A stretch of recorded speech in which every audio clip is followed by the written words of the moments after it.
ئەمە طبعا خەڵکێکی قەومی کوردی ئێمە لە دراسەکردنی کۆنگرەی لۆزان و دانیشتنەکانی لۆزان و ڕێکەوتنی لۆزان نایە بۆ لای ئەم خاڵە گەورەیە کە ئینگلیزەکان خاڵێکی استراتیژی زۆر گەورەیان دەستکەوت لە پێناوی ئەوەیە کە شتێکی ئاوە بچووک فڕێدەن بۆ تورکیا. تورکیا بێ بە دەوڵەت سیڤەر فەوتە لە لۆزانە قودرا، بەڵام وەکو شتێکی استراتیژی بەریتانیا و ڕۆژ ئاوا قازانجێکی زۆر گەورەیان کرد کە دەوڵەتی عوسمانی ڕما ئەو دەوڵەتی عوسمانیەی کە بەهێزی عسکەری گەیشتە سەر نەمسا دوو جار گەمارۆی ڤیەننایدا لە ناوەڕاستی ئەوروپایە. لەبەرەوە ئێستاش کە تەماشای استراتیژێتی دوورمەدای ڕۆژ ئاوا بە هەردوو تەرەفی ئەوروپای و ئەمریکایەوە ئەەکەی و تەماشای استراتیژێتی محافظون الجودەد و ئەوانەی دەوروبەری جۆرج بۆشەکەی کە هاتنە عێراقەوە یەکێک لە هەدەفە استراتیجیە گەورەکە ئەوە بوو کە ئەم ڕابوونە ئیسلامیە بە قووەتەی لە جاکارتاوە ژمارەیەکی سیاسی قورسی دابەش نەکراوە هەتاکو مەغرب یان لە شیشان و تاجیکستانەوە هەتاکو ناوەڕاستی ئەفریقا و خواروتر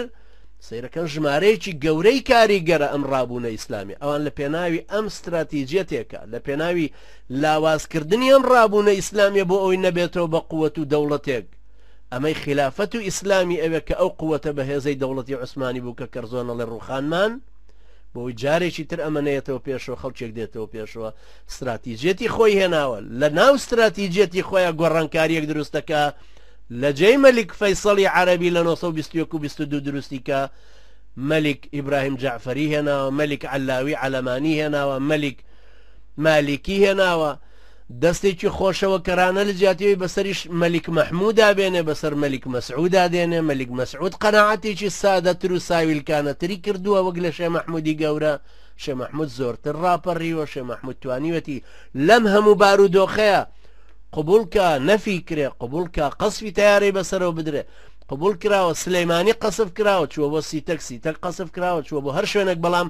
شێ مەحموود لەگەڵ ئەم هەموو نەفەس درێژەی خۆیان کە شوێن بەدەستیەوە نەما ڕۆیشتەوە دیسان بۆ هەڵەبجە لە ئیختلافی قەبائیلی جافەکانە لەوێ اختلافەکانی قۆستەوە حکومەتێک و ئیدارەیەکی تری لە هەڵەبجە دروست کرد مقابلی ئەوە بوو کە ئینگلیزەکان سەر لە نوێ هاتبوونەوە دوای قەسفی سلەیمانی دوای ساڵی 1922 هاتبوون بۆ سلێمانی و ئیدارەیەکی تریانتیا دروست کردبووە وەکو ساڵانی 1990 خۆیان. تێگەیشتنەوەمان لەمانە شتێکی زۆر مهمە. کەرزۆن وەختێک کە بەندی 62-65 لە ئیتیفاقی سیڤەرا لا بردووە مقابلی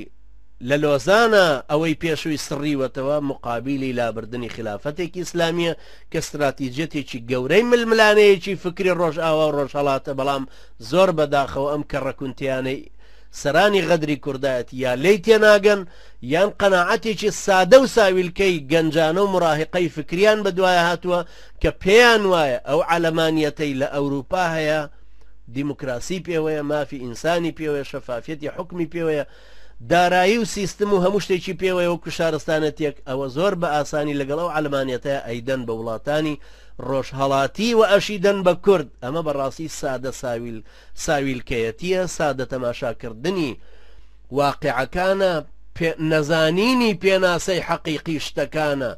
دەبەڕێکڕاچوونی میلەتەکان و هێزەکانە، نەناسینی ئەوروپایە پاشان نەناسینی ئەو واقعی کە ئێستای کوردی ئێمەتیا